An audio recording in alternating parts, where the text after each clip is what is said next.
Tons of news coming up right here on The Angle Show. Don't forget I'm giving away this championship belt at 100,000 subscribers, so go ahead and click subscribe today.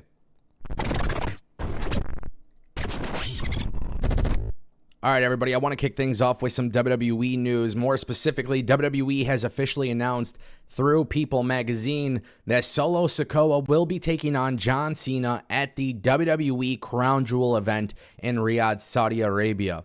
And this is a very, very, very big challenge for Solo Sikoa, and I'm seeing mixed reactions on social media. I'm not sure why people have this tendency to be a little bit more outspoken about Solo Sikoa, but I think Solo Sikoa, in terms of booking and performance, since his call-up to the main roster, has been nothing short of incredible. It's a very nice gradual climb. It is very obvious that Solo Sikoa is a very big question mark when it comes to the Bloodline storyline, and now he is going to be given a massive singles match against John Cena at Crown Jewel.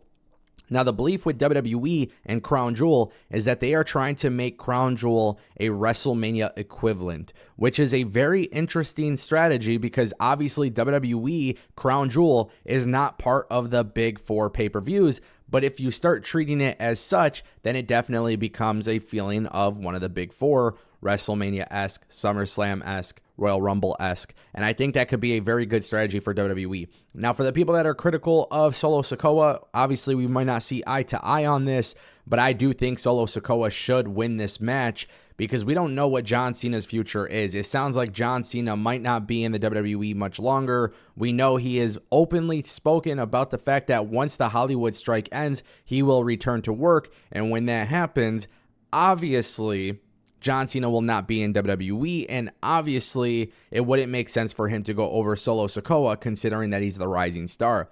The one little negative to that, though, is John Cena lost to Austin Theory, and nothing really happened for Austin Theory right after. Obviously, Austin Theory and Grayson Waller is a good tag team, but if you beat John Cena clean in the ring, you should be propelled to another level, and that didn't necessarily happen with Theory.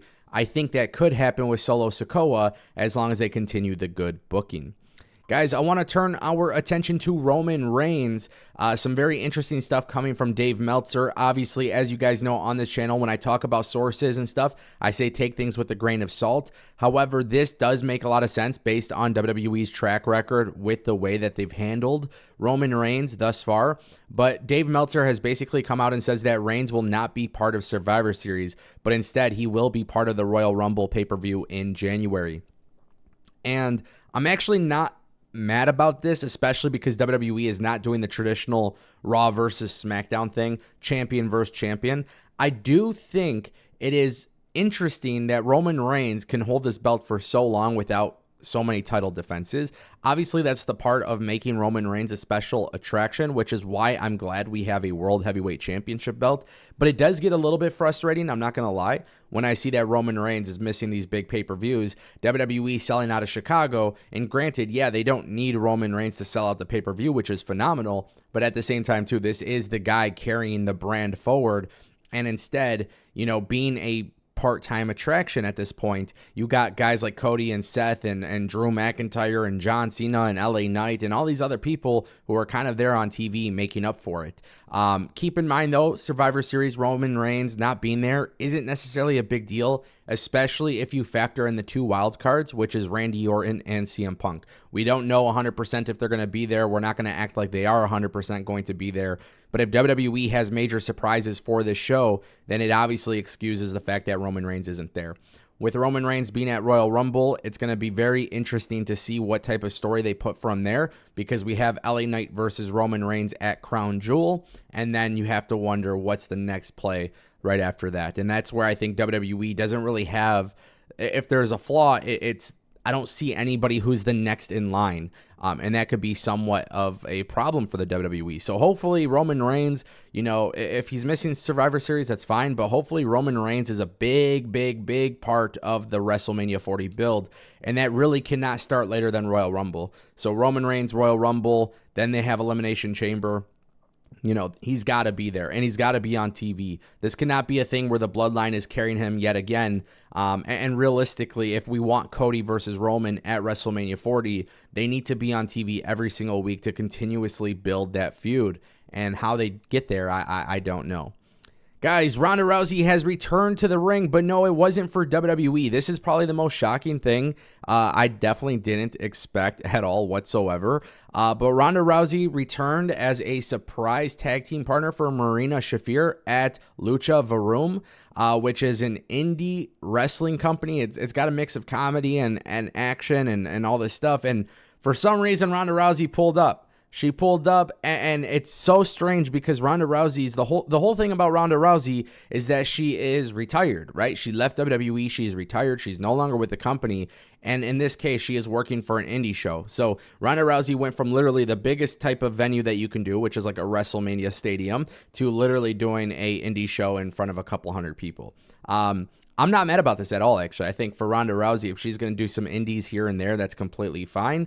I see a lot of people are speculating Ronda Rousey could potentially go to AEW because Marina Shafir is there.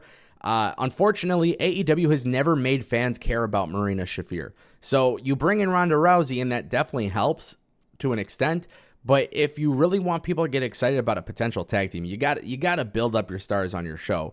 And Ronda Rousey, and this is the same flaw that Ronda and Shayna had, right? Like Shayna was not utilized well under Vince McMahon. Just because you put Ronda with her, it doesn't mean it's going to get over and it's going to be applauded by everybody.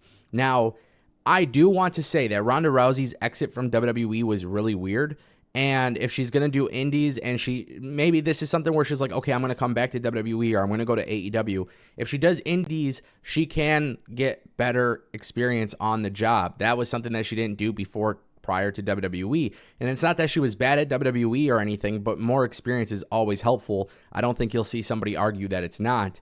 But then also, again, we're talking about Ronda Rousey, the like Hall of Fame worthy career MMA UFC star who came to WWE and did great things. It is a little bit of a culture shock. Will she go anywhere else, or is this like a one-time thing, part-time thing? We'll see what happens. But I definitely did not expect this, but yet here we are talking about it. And that brings us to our final story in today's video, guys. AEW has made some major changes. Dave Meltzer reported that plans have changed in regards to the tag team championships with AEW. The belief right now is that everything has changed. The Young Bucks won the 4-team match at Wrestle Dream to earn a tag title match. But when they returned to television this past week, the announcers never brought up them being in line for a tag title or winning the match. In fact, as best as I can tell, the 4-way win hasn't been talked about in weeks. It also could be because of Big Bill and Ricky Starks in a rematch with FTR on the pay-per-view rather than television. Wow. This is weird, man. This is something I feel like I've noticed. I feel like other people have noticed it. The tag team division is slightly falling off in AEW.